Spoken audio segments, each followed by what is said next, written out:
இத்தனை விஷயத்துக்கும் ஊமத்தங்காய் வந்து நம்ம உபயோகப்படுத்தலாம். எப்படி பண்ணலாம்?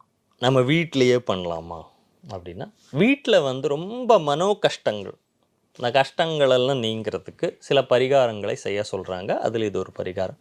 பிரதோஷ நாளில், பிரதோஷம் இன்னைக்கு 2 பிரதோஷம் வரும், மாதத்துக்கு 2 பிரதோஷம் இருக்கும். ஸோ இந்த 2 பிரதோஷத்தில் ஏதோ ஒரு பிரதோஷ நாளில் இந்த விளக்கேற்றுறத ஆரம்பிக்கணும். ஊமத்தங்காய். ஆமாம். எந்த மாதிரி சார்? இப்போ பூஜை அறையில ஏத்தணுமா அல்லது வாசல்ல ஏத்தணுமா? கோவிலில் தான். பிரதோஷ காலத்தில் சிவன் கோயிலில் போய் ஏற்றணும். அந்த காயை பறிக்கிறது கொஞ்சம் ஏதாவது கவரெல்லாம் போட்டுட்டு பறிங்க. ஏன்னா அது விஷமான காய்ங்கிறனால ஏதாவது தெரியாமல் பட்டுடுச்சுன்னா நம்ம அடுத்தவங்களுக்கு பைத்தியம் சரியாகணும் போய் நம்ம பைத்தியம் ஆகிடக்கூடாது. உபகாரம் பண்ண போய் உபத்திரவம் ஆகிடக்கூடாது. அதில் கவனமாக இருக்கணும் நம்ம. அதனால் ஒரு கவர் போட்டுட்டு அதை பொரிச்சிட்டு எடுத்து வச்சுடுங்க. கையெல்லாம் கழுவினுங்க.